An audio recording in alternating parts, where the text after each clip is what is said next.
Hey, no matter where you go, whatever you're up to, if you're feeling lonely and blue, I'm here for you and I've got stories too.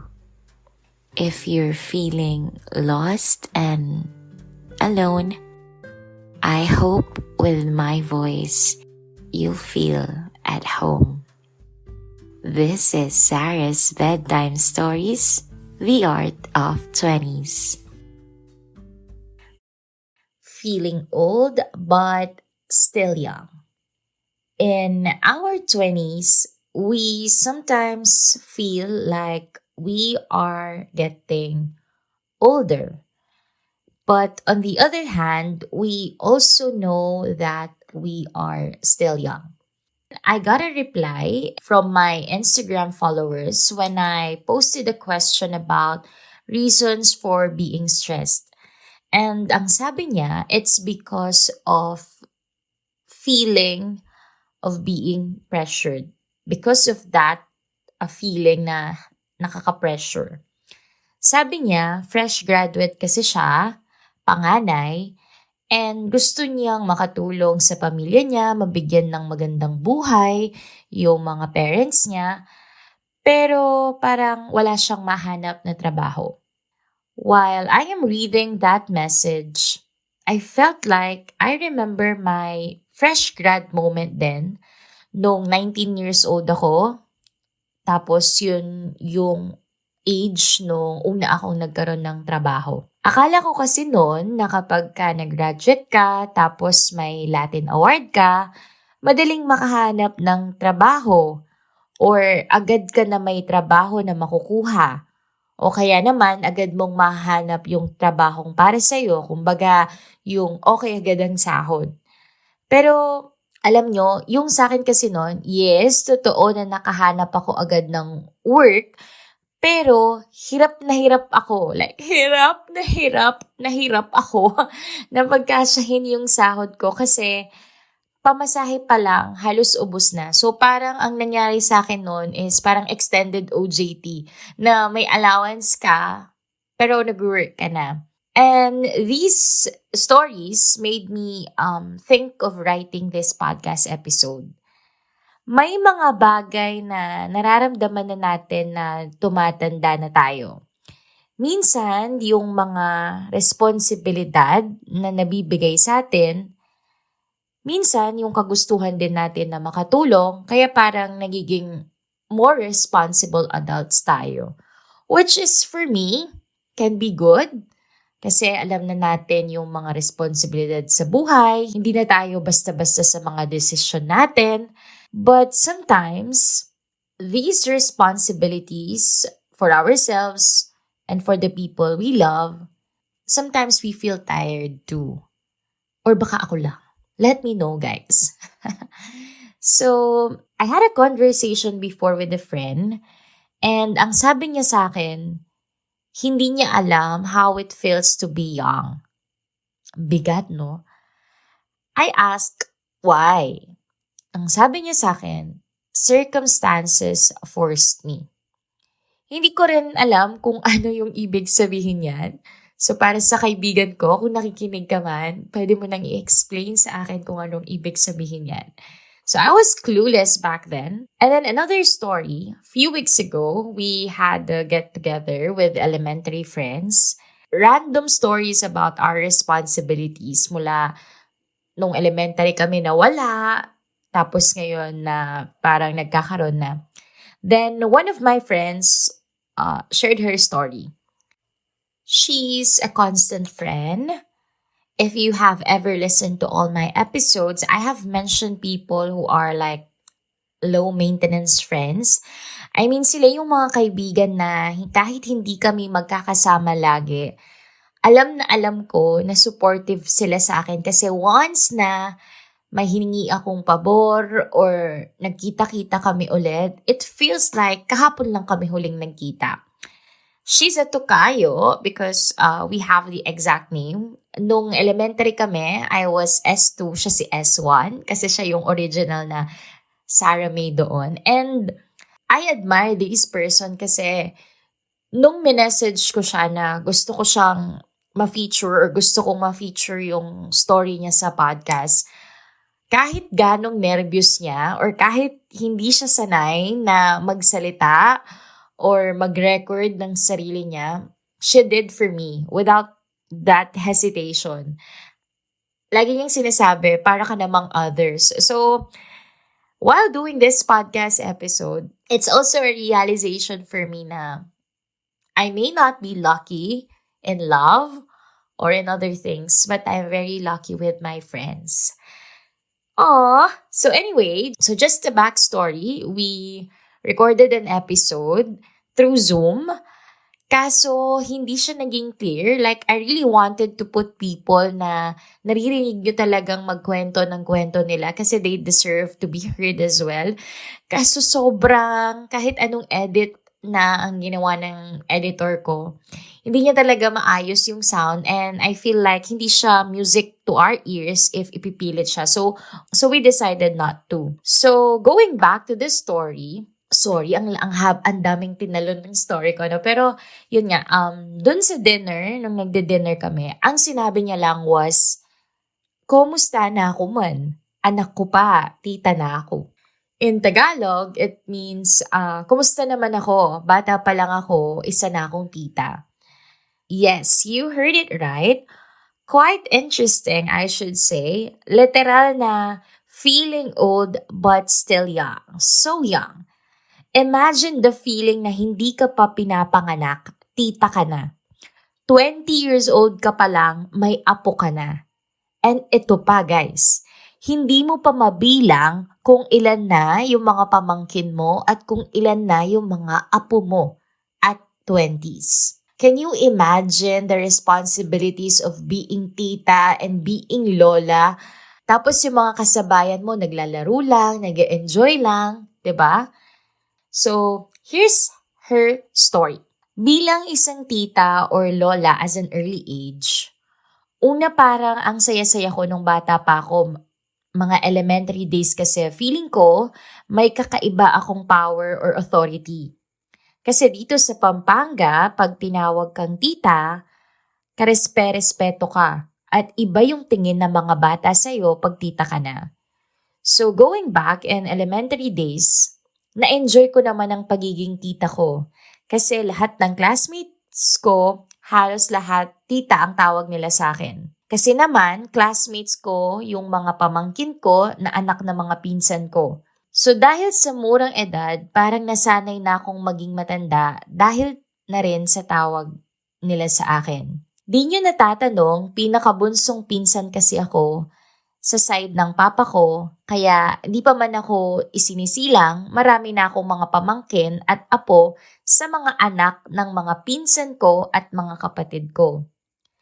Nasabi ko din na may power or authority ako sa mga kasing edad ko lang na pamangkin ko dahil nga tita liit nila ako noon.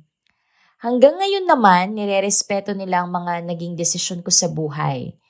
Pag ako kasi yung tinanong noon, always based on the experiences ng mga kapatid ko. Lumaki akong matatanda na nga yung mga kapatid ko sa akin, so marami na akong kwento na baon para mai-apply ko sa buhay ko. Siguro kaya close din ako sa ibang mga magulang na mga former elementary classmates ko kasi dala-dala ko na yung pagiging tita ko. Naramdaman ko ang pagiging matanda nung nag-high school ako, nung pinagbilin sa akin yung pamangkin ko. Kasi dito, may kaisipan na ako, hindi na laro-laro ito. Kumbaga, dito ako naging serious na need kong maging role model para sumunod sila sa yapak ko. Parang may example ba? Like parang may mako-compare sila nun na maganda, which is gusto ko naman. Pero hindi lahat walang negative side. Kasi yung gusto kong gawin noon nung high school ako, parang nalimit ako sa pagiging tita ko. Kasi hindi ko magawang mag-take risks. Like kapag may crush ka or yung tinatawag na puppy love, hindi ko nagawa. I mean, may self-control ako sa mga bagay na ikakasira ko bilang mabuting example na tita. Ayun lang naman yung regrets ko pero nagpapasalamat ako kasi nga nakapagtapos naman ako ng pag-aaral na no boyfriend since birth at naligtas din ako dun sa teenage pregnancy na tinatawag nila. Dahil na rin siguro malakas yung self-control ko and yung self-love ko. Siguro kung may tips man ako sa mga feeling old at a young age, una, enjoy the process and always choose to move forward. Don't linger on the past kasi hindi mo na yun mabubura. Stay focused on the present times lagi. And also, sa mga listeners natin dyan na may mabigat na nararamdaman dahil sa mga responsibilidad na kanilang daladala, please take a pause to pray and relax your mind and soul and try to voice out your problems to your parents or families. Ako kasi parang inborn na sa akin yung pagiging tita ko.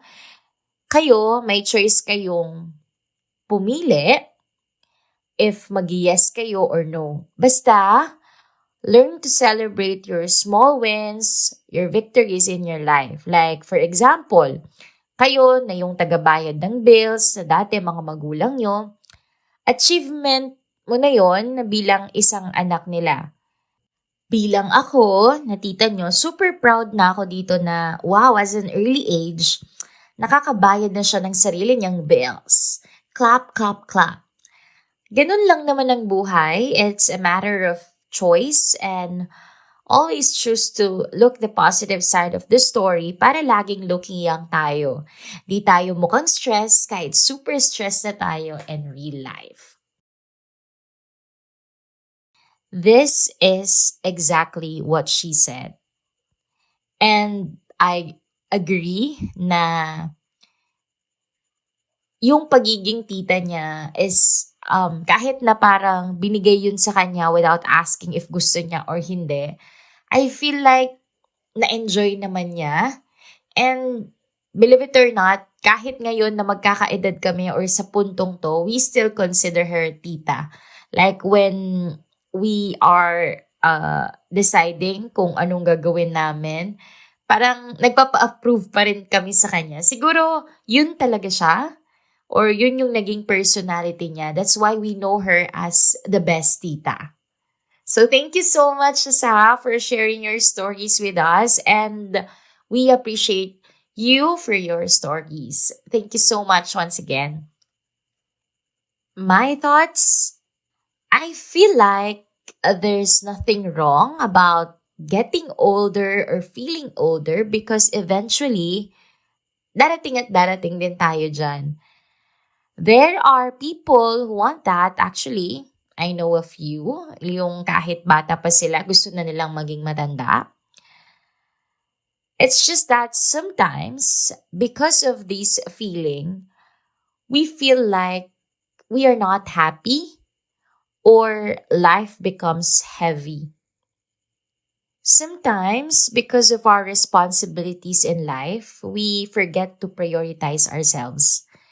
We tend to sacrifice our own needs and wants for the people that we love. I mean, it's good if we do that, if it's your choice, and also because it shows how loving we are. But I hope we can make it to a point to balance it or to choose ourselves din minsan. Lalo na if yung sitwasyon ay dinidrain tayo ng sobra. Because I also believe na yung pamilya mo or yung mga tao na totoong nagmamahal sa'yo, maiintindihan din nila or sila mismo ang gagawa ng paraan para mapagaan ang sitwasyon mo. Like if they can help you or if they want to help you, they will. I have a friend na hindi niya maiwan yung trabaho niya before kahit hindi na siya masaya. Araw-araw niyang tinitiis yun kasi hindi tayo pwedeng mawalan ng source of income, 'di ba? Pero to the point talaga na wala na siyang motivation everyday. Like yung mga lines niya na lang was, "Hi, kapagal."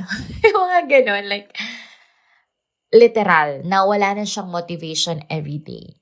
And then one time, sa sobrang bigat ng nararamdaman niya na araw-araw, and sa paulit-ulit ko na lang siguro na statements, parang wala na ring epekto yun. So, dahil naubusan na ako ng motivation na ire-reply, ang ginawa ko nun, sinend ko yung isang homily ni Among Jeff, Among Jefferson Bacani. Hi Among! It's about, parang homily siya nung transfiguration. Nakalimutan ko na lang yung exact words, pero yun yung naging sign niya na, oo nga naman, I have the means to change my situation. Bakit hindi? And nung una, hindi niya rin alam kung ano ang sasabihin ng mga parents niya. Kino-consider niya yon. But you know what? Sabi mismo ng tatay niya sa akin, awa, kakit kupin na magkasakit yo. Kebori nga kakit magkasakit. Kaya nung nuka rin niya mas maging masaya, supportan ke. In other words, her father told me na nakikita niyang nahihirapan yung anak niya at ayaw na ayaw niyang mahirapan yung anak niya. Kaya kung saan magiging masaya yung anak niya, susuportahan niya. That feeling. I almost cried nung narinig ko yun. A father's love. I also had a conversation with someone who has the same feels. Feeling old. Actually, feeling super old, but in reality, bata pa talaga. Tinanong niya ako kung paano kung nafe-feel niya na nalileft behind siya sa mga kaedad niya. Pero at the same time, alam niya rin sa sarili niya na hindi pa siya sigurado sa kung ano ang gusto niya. At that time, I thought, siguro minsan, dahil na rin sa mga responsibilidad natin or yung mga itinuro sa atin na dapat natin gawin, the influence as well, na parang minsan, akala natin, yun yung mga gusto nating gawin. Pero later on, marirealize natin na parang bakit hindi tayo masaya? Na parang bakit hindi naman yata to yung gusto ko? Things like that. Maybe, if we will just allow ourselves to know what we want, to let ourselves decide for what we want in life, maybe we can learn who we are and what we want, and we won't feel that pressure, that inggit, or that parang void sa sarili natin. Nabanggit ko na to dati, or nabanggit ko na to sa aking previous podcast episode, na akala ko dati gusto kong maging government employee, kaya ako apply, kaya ako nag-MA. Pero later on, na-realize ko na hindi pala. Influence pala yun sa akin. And buti na lang, na-realize ko yun. Kasi if not, baka tinuloy ko yun, and then doon ko marirealize rin sa sarili ko na parang, ay, ba't parang hindi ako masaya? Or ba't parang may mali? Things like that. For me, yes, it can be true na baka yung mga sinasabi sa atin or yung mga sinasuggest sa atin is yun yung mga bagay na pwedeng better for us, or yun yung mga bagay na nakikita nila na bagay sa atin or kaya natin gawin. Pero for me, that feeling that comes from knowing what you want and being able to go for it, that's totally liberating. For me, that is freedom, and that is one of the best feelings that I have felt in my life. If you are in your 20s and you feel like you are that old, take note. you are still young. If you feel like you don't know what you want in life yet, it's never too late to get to know yourself better. If there are things that you want to do before, but you haven't done these things, sabi nga ng podcast episode 1 ko, not too late for firsts. And if you know what will make you happy, kung wala namang masama, then choose to be happy. Choose yourself. To end this podcast episode, during my early 20s, I also had this experience of feeling like I had so many things on my mind and so much to do. But in reality, iyak lang ako ng iyak. I don't know what to do, but I know I have a lot of things to do. That feeling. Someone told me, you're still young. Don't make your life miserable. And I guess that line helps me in dealing whenever I feel like I'm getting old but still young.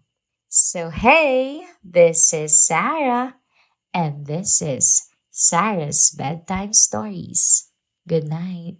Mwah! Thanks for listening to Sarah's Bedtime Stories. If you enjoyed my podcast, please like and follow me on Facebook, Spotify, and YouTube. Just search Sarah's Bedtime Stories. You can find me on Instagram and TikTok at @_Sarah's Bedtime Stories. Feel free to share your questions or stories with us at sarahsbedtimestories@gmail.com. And who knows, your story might become the next episode.